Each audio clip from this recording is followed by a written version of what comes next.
It's my pleasure to introduce Evan Murphy to you this morning.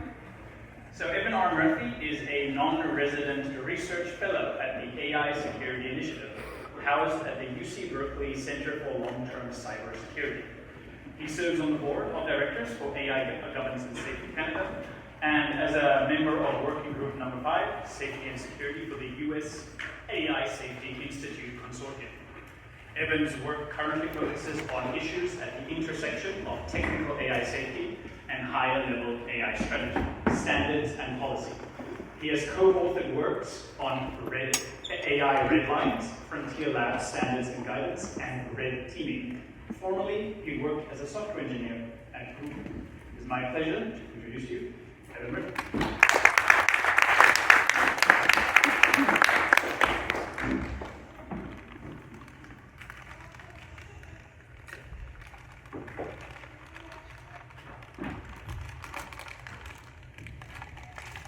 AI wins the gold medal at the International Mathematical Olympiad. Claude Code and other AIs are co-writing production software with a simple prompt. This is my dramatic slide. AlphaFold 3 predicting molecular interactions that would take researchers years. Tech billionaires investing in brain-computer interfaces. And car companies are announcing plans to build thousands of humanoid robots this year. It looks like you're probably going to mess that up a bit. Meanwhile, you're like, are you like this? I'm definitely like this someday. Yeah.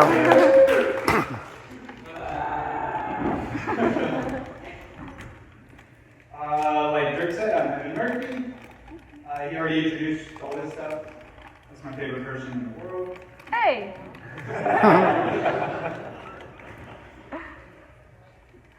So, people keep asking me two questions. Isn't AI just hype? And how do we get from ChatGPT hallucinating recipes to an existential risk? I'm going to walk you through three different scenarios today. Each are plausible, each radically different. First, what if skeptics are right and AI progress stalls? Second, what if AI takes off, but we lose control and it's aligns to no one? And third, what if AI takes off and we keep control, but we become very few people? Each path leads somewhere different, and surprisingly, the bubble first scenario might be our best outcome. Can we thread the needle? Threading the needle takes steady hands, clear vision, and determination. This is somewhat of an overview of AI risk talk, so if you're very experienced in AI, you may not find a lot new, but hopefully you'll still get something out of it. Scenario one, what if the bubble bursts and AI progress stalls?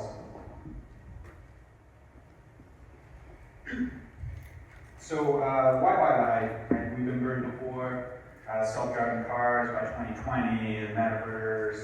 There have been previous AI winters in past decades. I'm not sure some of you know this. So why believe this time's any different? What could it look like for AI progress to stall?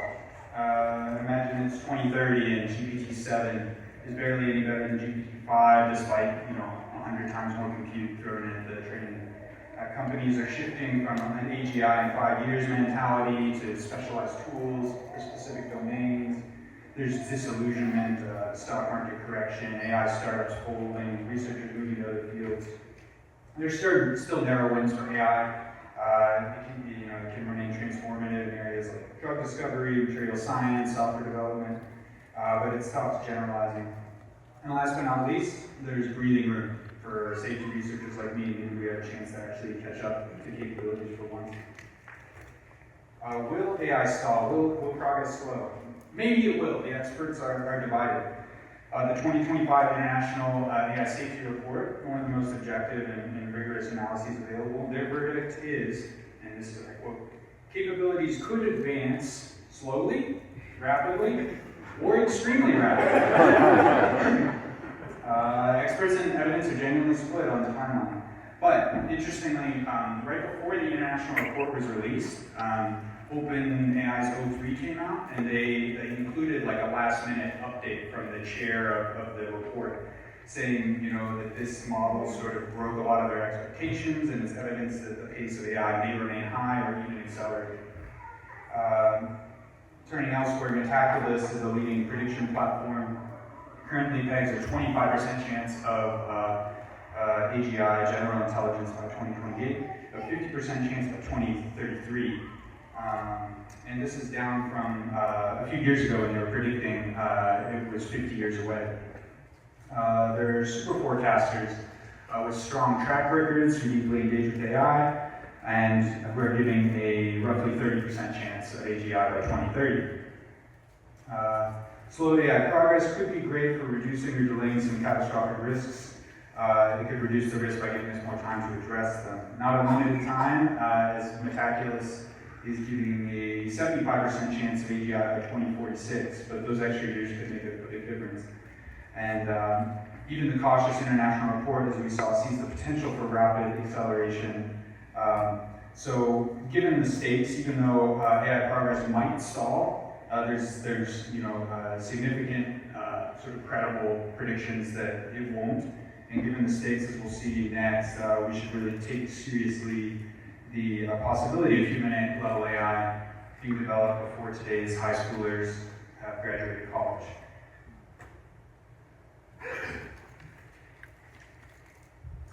So what if we lose control? AI takes off and we fail to solve the alignment problem. The alignment problem is a technical problem. I'm going to be using an analogy to sort of convey a lot of the intuitions. I borrowed this analogy from Ajay Kotra. Imagine you're an 8-year-old CEO. You just inherited a $1 trillion company. You need to hire adults to run the company. You can only judge candidates by interviews that you design. There's no references, there's no background checks. Your candidate pool. Some of the candidates are saints, that's who you want to hire, but some of them are sycophants who will say anything to make you happy, even if it ruins you in the long term. And some of them are schemers who are really good at saying the right thing, but they have a hidden agenda. Whatever tests you design to evaluate these candidates, you're 8 years old, right? So these adults can easily game your tests. A sycophant might follow your terrible 8-year-old strategies and perfectly and run your company into the ground. A schemer might say all the right things and then do something completely different once they're hired. So how do you make sure to only hire saints? This is trying to help explain some of the challenges of AI alignment problem. It's not a perfect analogy, but we do have lots of evidence for sycophancy in AI now, and there have been experiments demonstrating that scheming behavior exists too. And this is the key issue about the interviews, right? With AI today, and this is very different from traditional software. You can't just look at the code. You can't have your programmer look at the code to understand exactly how it works. We can't actually, with modern AI technology, look inside very well to see whether it's a schemer, whether it's a sycophant. There's work being done on this, but they're still largely opaque to us. So you're the 8-year-old CEO, and making the problem even harder, you're not the only one, right? There's other companies and other countries have their own 8-year-old CEOs, and they've inherited $1 trillion companies. And the first kid to successfully hire a team of saints will totally dominate. Their company will outcompete everyone. You can't take years perfecting your interview methodology and weed out the schemers and the sycophants. The other kids are hiring right now. And here's the terrifying part. If any of these 8-year-olds accidentally hires a heartless schemer, that adult could use the company's resources to take over the world, potentially. And they might even wipe everyone out, not just bankrupt other companies. They might actually cause human extinction. So you're all racing to hire first, but one bad hire by anyone endangers everybody. It's like racing through a minefield where any single mine is big enough to kill all the racers. But people ask, well, if the AI gets dangerous, can't we just pull the plug? Or using the analogy we've been running with Once we realize we hire a schemer, we just fire it. So the first problem, that an adult is smarter than the 8-year-old with the off switch, right? They understand that, just as a super intelligent AI will be smarter than us, is the prediction. They will understand that shutdown prevents them from achieving their goals. We can expect they would resist shutdown the way that we resist death. And we're already seeing sort of this behavior in miniature.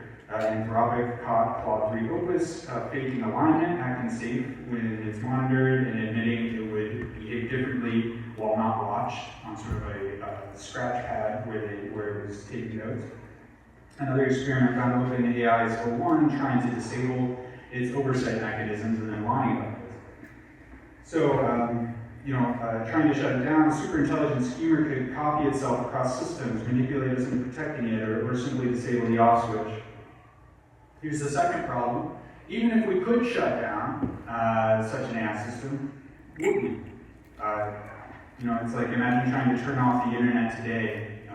It's technically possible, but practically could be catastrophic. Once AI runs our power grids, hospitals, financial systems, we're trapped. And remember, other 8-year-olds are racing too, so the first country or company to shut down their AI loses the race. And the adult you hired knows this. They know you need them, and they know you can't afford to fire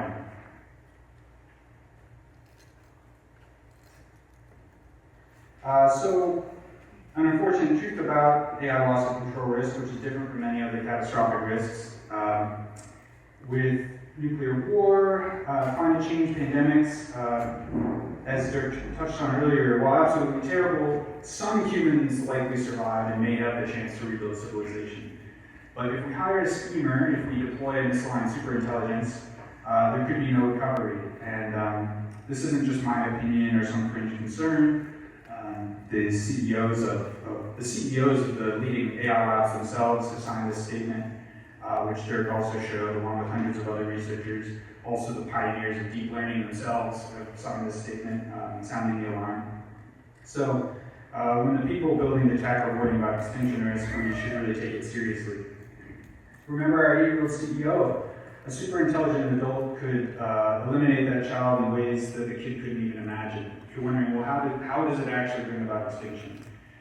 Keep in mind that intelligence gap, right? If you're 8 years old, it's not good to rely on just all the ways you could imagine that the adult might be able to make things hard for you or eliminate you. There's a lot of ways that they could do it that you couldn't imagine.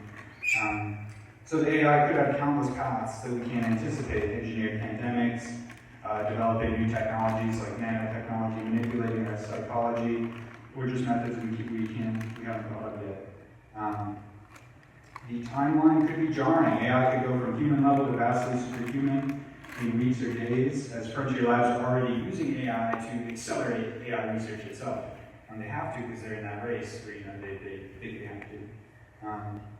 So with AI, by the time we realize we hired a schemer instead of a saint, they could already be too powerful to fire. Is basically the idea there. Moving on to scenario 3. So what if only a few win? We talked about what if alignment fails. What if AI takes off, progress doesn't stall? But we do solve the alignment problem, at least a narrow version of the alignment problem. In the AI safety, there's actually 2 alignment problems. Narrow alignment is aligning AI to the operator's intent. Most alignment research today focuses on that narrow problem. How do we get AI to do what its operators want it to do? We'll likely solve that problem first before we figure out the broader alignment problem, the harder problem of how do we align AI to sort of all collective human values and interests. So this scenario explores what happens in that gap when we've made AI that perfectly follows instructions, but the wrong people are giving those instructions.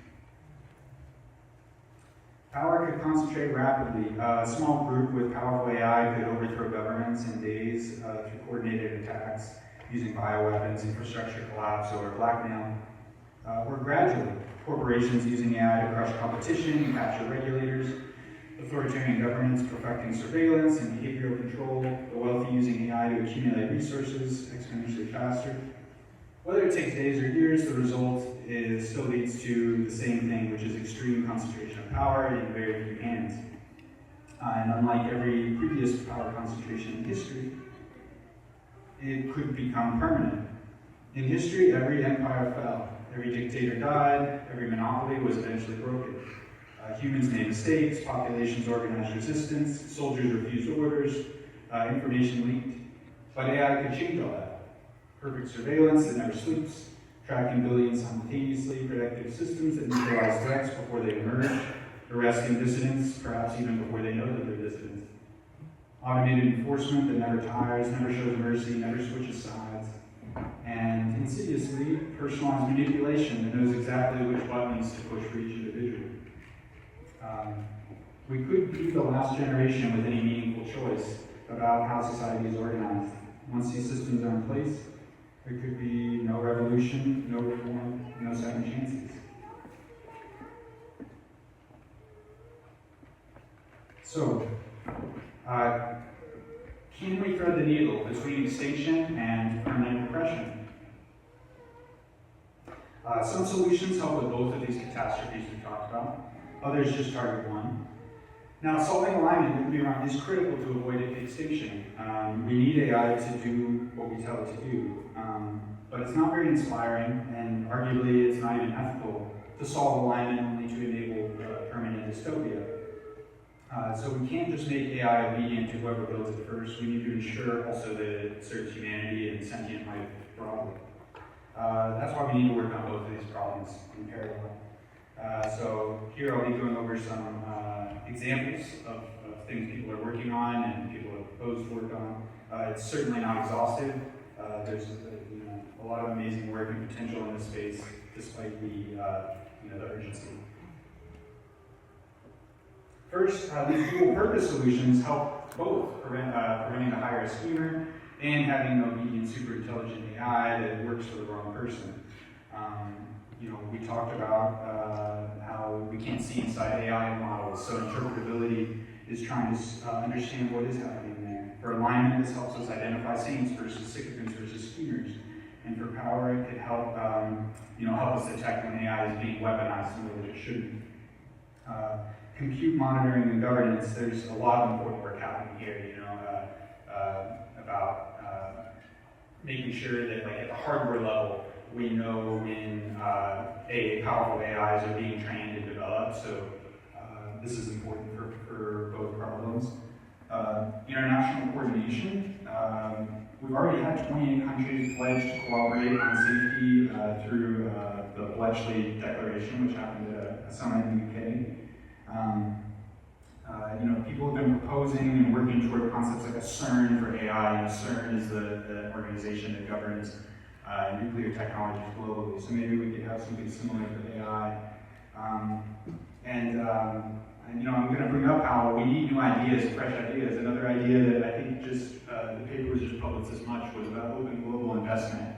And it's a very practical paper by Nick Foster, and some of us have been talking about some of these ideas for a while, but it's the first I've seen of, maybe we can actually just leverage our existing capitalist structure to have countries internationally invest in each other's promising AI companies to help sort of cool those race dynamics, help with some of the benefits sharing. It's not a perfect solution, but it's very interesting.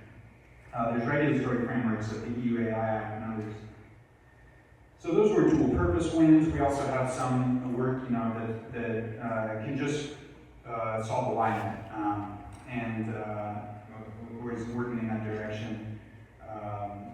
And these are really useful as long as we're also working on solving the power issues, right? So I say alignment and control here because, interestingly, there is a high risk that if we develop a misaligned superintelligence, it could be the end for us. But there's also the idea of what if there is a ways to sort of provably control and contain such a system. So some people are working on that. Very interesting work.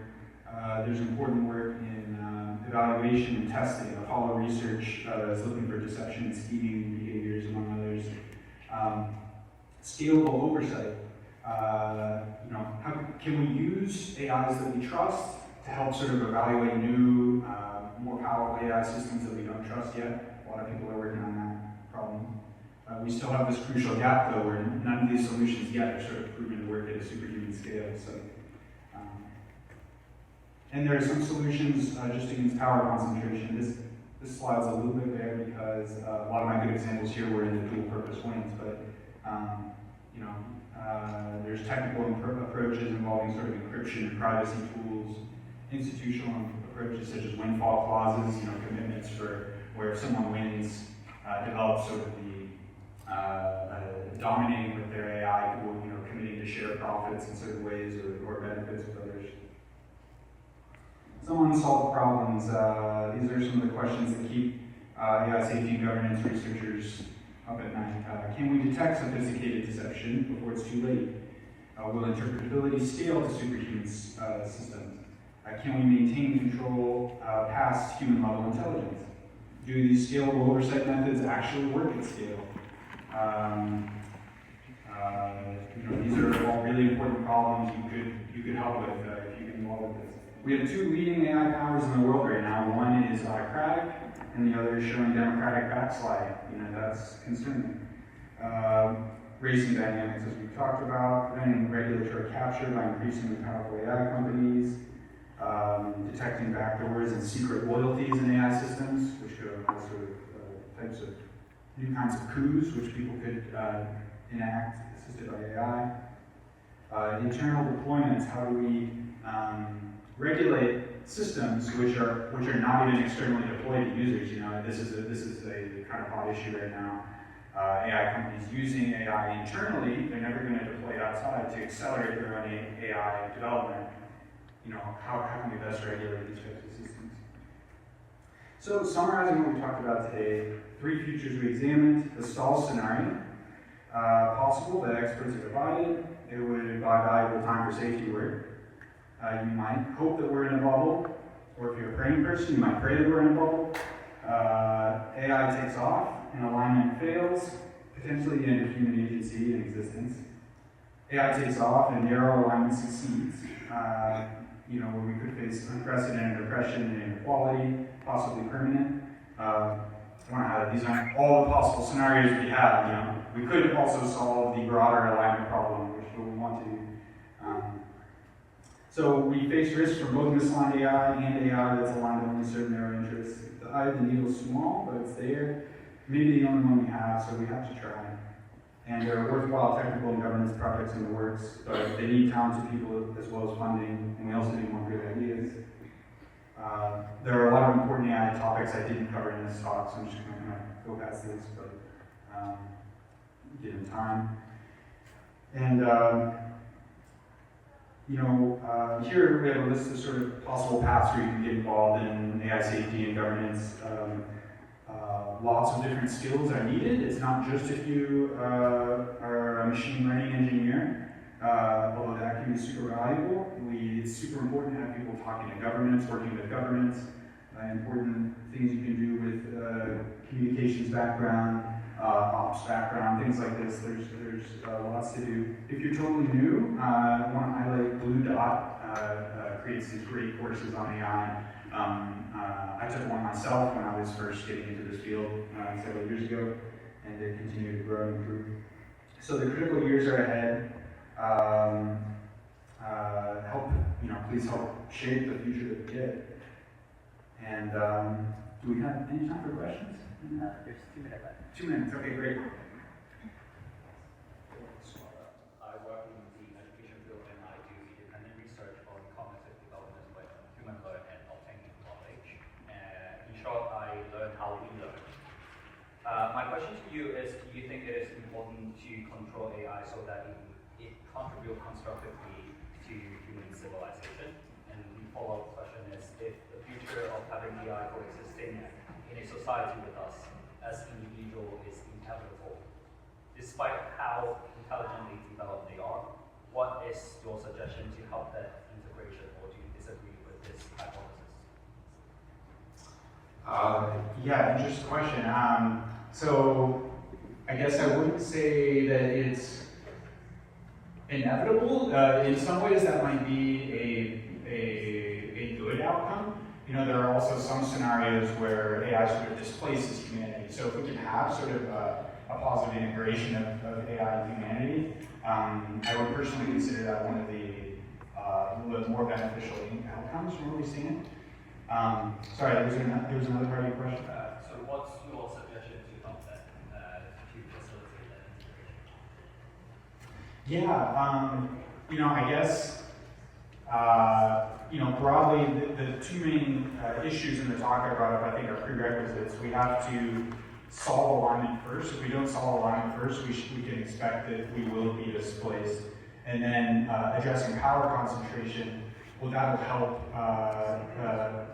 produce an environment where AI can be something that people can interact with in a lot of ways and use more constructively in their lives.